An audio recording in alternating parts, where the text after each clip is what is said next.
Nisa mbula binakatale na viokani. Ngas ni vuli ni Sunday school. O ni sematiko na bata-bata ni vingarabingo na Sunday school teachers Fiji. And singa binakanikwa. O ngandre mo na tomana tiko nga na ulutanga.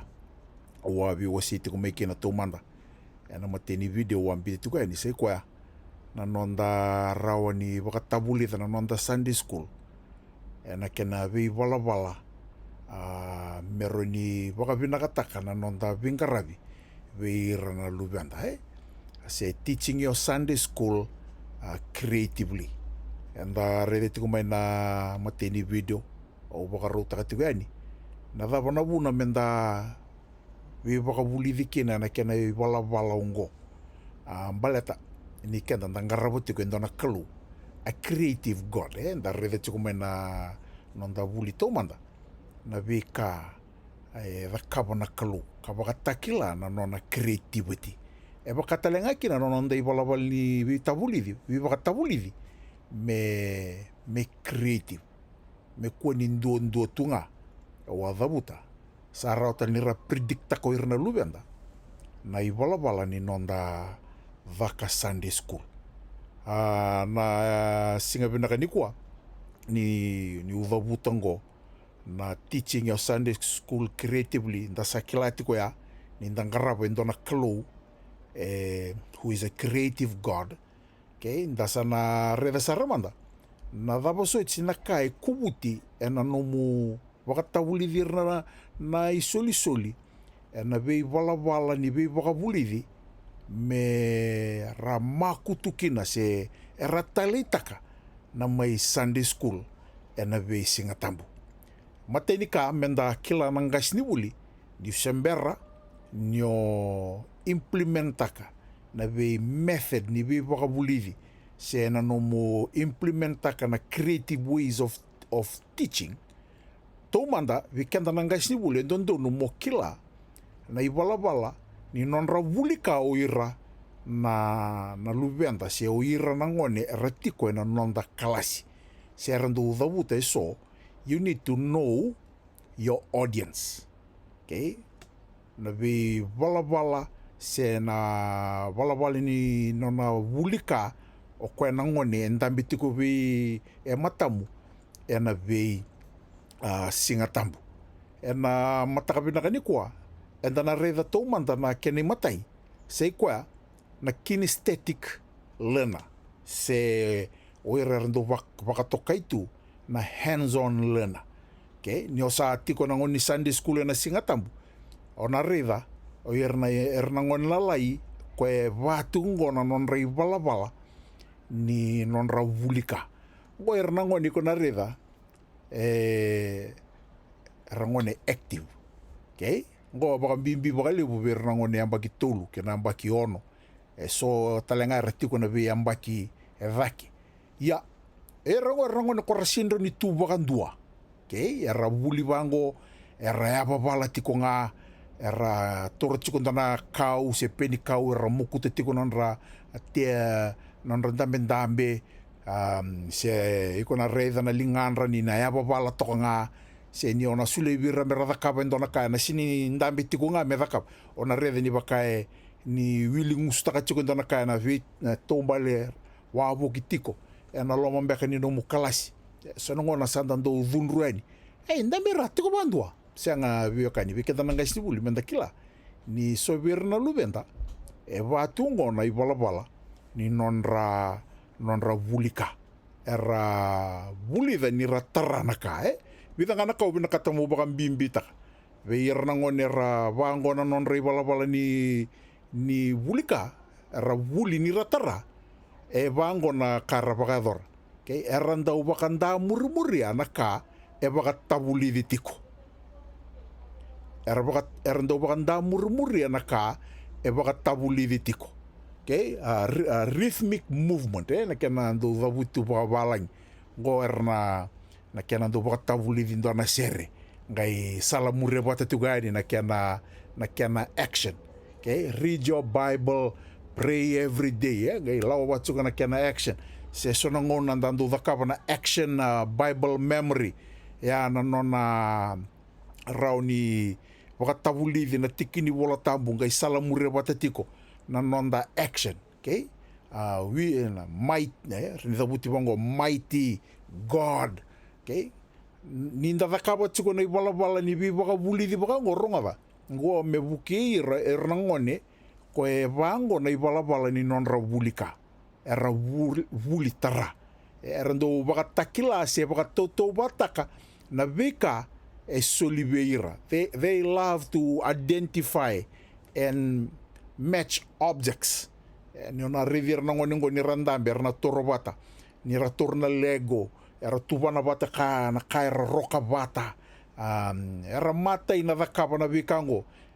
era wuli ni ratara ra sere kanaka era mbuta bata tali era nindo vaka sona ngona na memory was ngao vanga taka na puzzle memory vola mai na no mutigini vola tambu ngai kochi ba mai changa ituguna bira mera mbito bata mera kila na chikini volta mungo era na ngoni ona revir ndo matai na vakava na vika ungo era vulida binakanaka ni ratara na vika era vulida. Okay, they learn from touching things, feeling things. Sangwalanga ni randambe wale tsunga rava rongotiko yo irnangoni ngo rando tali takasaranga merando vakava na vika ungo au volatiko ngo ni ngo irnangoni rando tali taka meravaka dindike kabaka tobo merakila na iwali ni ndonaka ni rambuta bata na non ravaka dindike. Okay, wango na kende da buti bakabalangi. Okay, they like problem solving, seeing the connection between ideas. Okay, era senga walanga ni rando undambe mera varongo era binakata mera waita vitekira na kena nramataki na lesoni waita vitekira na kena vaka na kena vaka matana taki na lesoni se langa sere me vaka matana taki au dhabute tingo vikenda ngo erango nera sindo nindo tu bakandua era talita kana iwala ni wuli vaka ungo. Okay, au dhabute tikongo vikenda menda kila ni ngo esona vala ni nonra vulika so virna ngone ratiko ena nonda kalasi ni Sunday school lakini karua sa irna auditory learner. Okay, erna talkers and listeners ngo ira erandau rongoda naka rando wuli ni ra rongoda naka au kere menda na sarapa manda na video ngo me bagandi taka vikenda na ndina au nganreba me wasetiko vikenda ena singeli bubinakani ko na bona e sona ngone e kasa kan devi ira na ka e boka tabulili kaso esenga na buna lebungo balate ni ndui na ibalabala ni nonra vulika na lubenda ena singa endai enda na reda tiko kina na imatai ni lesoni ni balabala ni nonra vulika na lubenda ena vunga tale na video vakaungo ena mbiutiko yani ena SVR Media ena YouTube kena Sunday School Teachers Fiji ena Facebook na imatai ni balabala se ngauni sala era vulika kina na ngone sai koya na nonra rongoda na ka se auditory learner ongoko ira na ngone era kilana ka ngira rongoda nga bakadua na ka e bakatabulidi era kilabi naka na wili bola kena imbale ni ka era wilika ongoko ira na ngone era ndo tali taka na vitala no baka iwasi lalai se group discussion era ndo wili bola idake merawa nira rongoda na ka era wuli tiko e matatawe ira na ka e volaitu nira sa rongoda na ka e uliki. Na kinai tini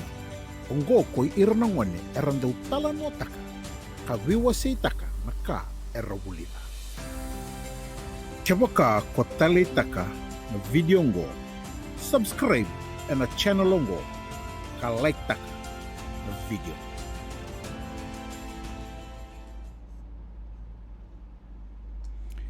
sa rongoda tiko ya na sonaka membaleta o irango na non rai wala ni wulika ya merdo wulika ni ra rongoda naka auditory learner era rongoda nga bakandu na ibaka madala sa ratura rawa naka ibaka tawuli tiko do dando rongoda na ngoni Sunday school dando tuko na besona ito sana lube musando na ngoni do baka rorongo ndo ndambi tunga bakan dua ndo turaraw na lesson ni wa madala tsukungas ni bul siya nga batanangon niya na nonay wala ni bulika to be an auditory learner rongo nga naka sa hindi wa nakay baka buli yeso nangon siya nga ni rongo da wala nga naka binakata me tarata nga naka buli tara rongo da buli talanga metara na naka baka tawuli tiko nangone rando rongo da naka rando talita kana group discussion rando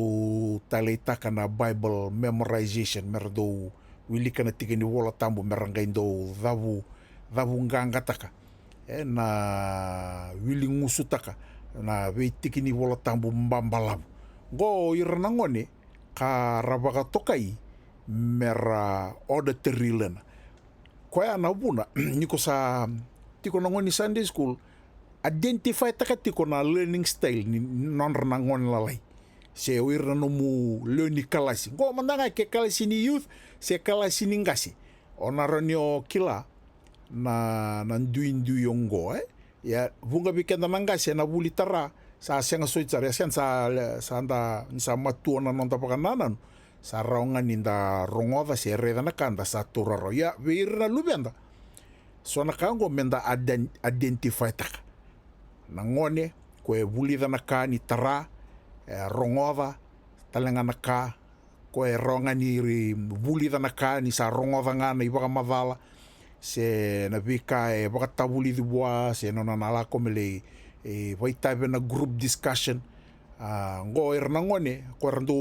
auditory learner rando talita ka rando viewasita kana kaira sa rongo da mai na kaira sa buli da mai ngauna ni Sunday school do matata na non ra baka madala taka na vika sara buli da mai na keni ti weekend na wasini buliongo se ira na ngone karando baka tokaitu na visual learners the watches o ira rasangolanga ni rabuli ni ra tarana ka se rongo dana ka ngo ira nangone kwa rabuli dana ka matatabira ni rando saraba se reda na yalo me salabata na ibaka madala dakabatiko na ngas ni bula o kere menda na reda tal mandangando na video leka ngo me vakandi takatiku weekend na iwala ni nonra bulika na lubenda matai na kinesthetic da sa reda utia na auditory learner ngona keni katul na visual learner reda mandana ngone ongo kopeni baka bude satu na baka rongo kasanga ni kasarao boy endona ka nona baka madala tiko mai na nona ngas ni buli Sunday school iya na ngauna nga baka nga takakina na nona ngas ni buli na ve yalo me bukea na nona vi baka tabuli esa lure ve peni na nona makutu na bagarong. Na singa endai enda na rede tiko kina na ikarua ni wala se ngau ni sala ni nonra bulika na ngone. Na vunga tale na video vakongo na beauty ko yani na SBR Media na YouTube na Sunday School Teachers Fiji na Facebook. Na ikarua ni wala se ngau ni sala ni nonra bulika na ngone sai kwaya na nonra raiva na ka se visual learner. Ngoko irna ngone erandau tele taka na kena wakayanga taiki na yalo na ngauna ni Sunday School. Na yalo na ivola. Se na yalo na flannel graph. Na yalo na screen. Se na mona liba. Na PowerPoint. Ngoko irna ngone erandau tele taka na mbiuta vata wakandundun na ka etubani valatu se na puzzle. Ongoko irnangone erandau makataka na nonrai vola tambu merarawa nindau baka na numira. Serandau nroini taka na ka erawulida. Na kena itinitini erandau reida wakatayalo ena nonra baka sama na ka erawilika se rongoda tiko. Kebaka kwa tale taka na video ngo, subscribe ena channel ngo, ka like taka na video.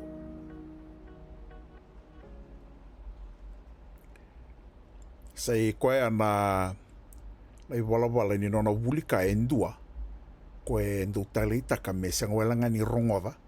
sangwelanga ni tara koe ndu matata se ndena nona wulida naka ya ni reida tiko se saraba tiko na yalo na ngona ni Sunday school. Okay, to boleh mo wangataka sona yalo na flannel graph se wangataka sona talanoa saratuna ngonongo sa tukina kena yalo na kena waka matana taki na talanoa waka iwola tambu. Okay, na kena wangataki na PowerPoint me salamuria na no movie waka tabulidi.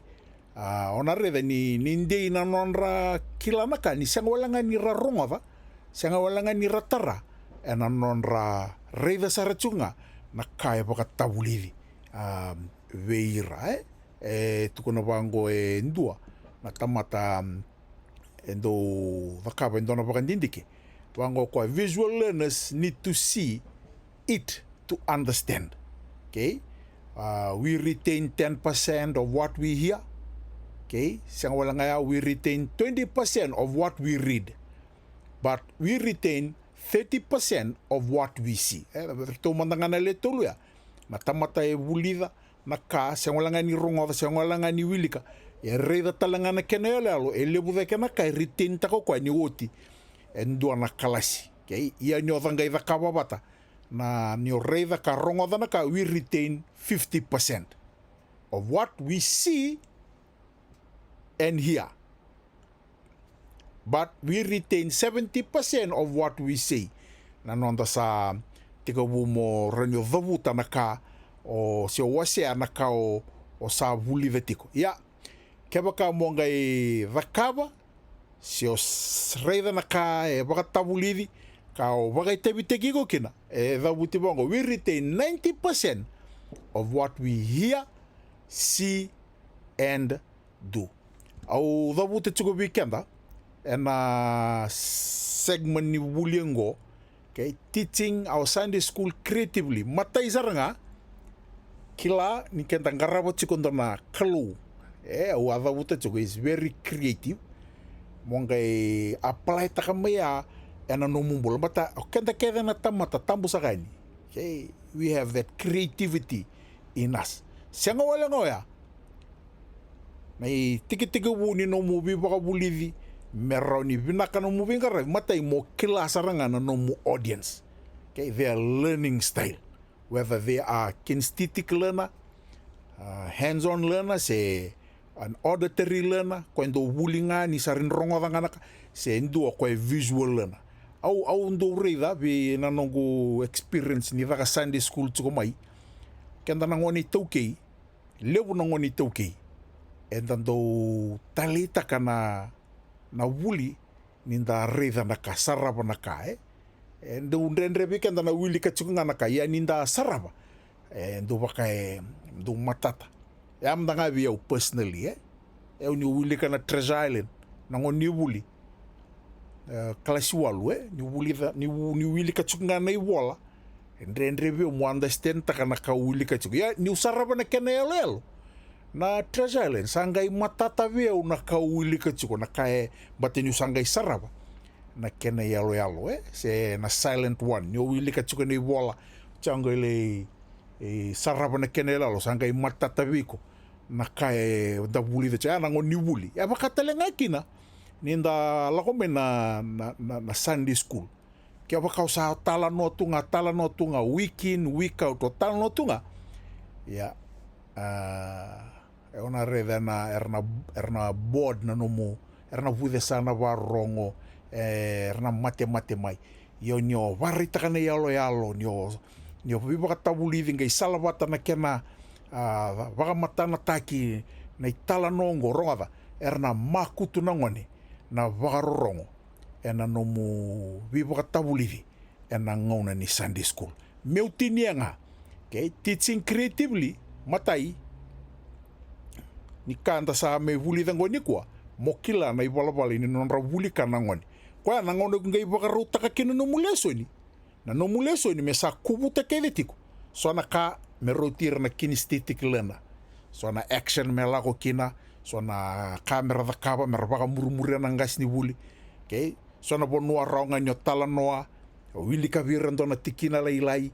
jasanga o vaka matana taka vira va action taka var taka ndona kene yalo se kota mai ndona screen mai play taka ndona yalo ni tala noa o tala noa taka tugia nyo vanga taka kede na ivala ni non re ivala ni vuli kana ngone na ndona ngone ni Sunday school na reda nirna tali taka erna maru taka na ngone na tiko na nomini Sunday school na nonda leso ni kataraba next segment ni vulingo au na tiga butur baga matala weekenda na ivala ni sona kena vanga taka na sere creative way of singing songs in Sunday school, a creative way of Bible memorization. Chanda nangai reda ni creative way of Bible stories na kena talano taki na talanoa bagai bola tambo. Ngona taraba menangai sota kina usa baga moade tali tu ni wiki muni ni moade ni kalungata. God bless.